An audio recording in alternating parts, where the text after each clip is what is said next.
Next, we're going to reinstall the balance sleeve, the main spindle sleeve, and the chuck sleeve. Before doing that, make sure the chuck adjusting nut is backed off very far.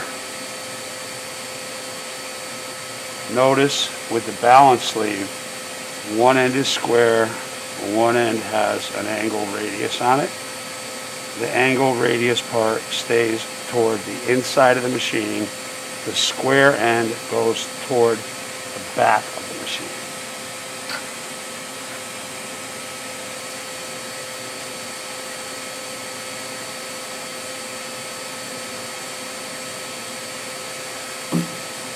Next, we're going to put the sleeve in.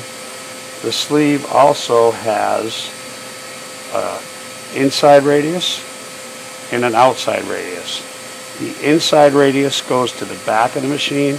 The outside radius goes to the front of the machine, or the guide bushing side.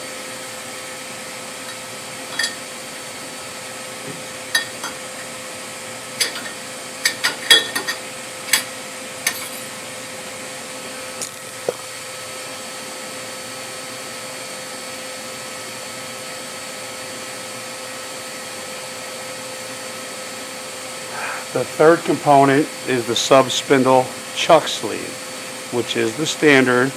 So now we need to insert that back into the spindle.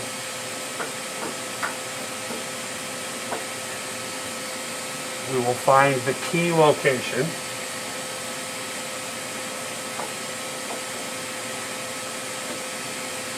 And then slide the spindle into place.